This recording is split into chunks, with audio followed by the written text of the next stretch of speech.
ప్రాంతంలో మరి మంటలు ఆర్పడం జరిగింది. ఇప్పుడిప్పుడే మంటలు కూడా కంట్రోల్లోకి వచ్చాయి. పాపం ఫైర్ అధికారులు కూడా 3 గంటల పాటు నిర్విరామంగా 4 ఫైర్ ఇంజన్లు కూడా కృషి చేసి మరి మంటలు ఆర్పడం జరిగింది.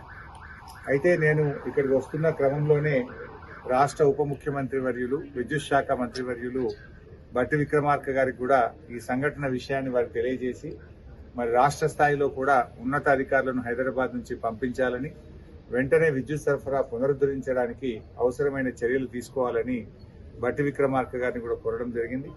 వారు కూడా 15-20 నిమిషాల్లో విద్యుత్ అధికారులందరితో కూడా మాట్లాడి మరి రాష్ట్ర స్థాయిలో డైరెక్టర్ జగత్ రెడ్డి గారిని ఇక్కడ పంపుతున్నామని, విజిలెన్స్ ఎస్పీ గారిని, విద్యుత్ డిపార్ట్మెంట్ ఎస్పీ గారిని కూడా ఇక్కడ పంపుతున్నామని చెప్పారు. అదేవిధంగా విద్యుత్ శాఖ కార్యదర్శి రిజ్వీ గారితో కూడా నేను మాట్లాడి మరి వెంటనే విద్యుత్ పునరుద్ధరణకు కూడా చర్యలు తీసుకోవాలని చెప్పి నేను వారిని కూడా కోరడం జరిగింది.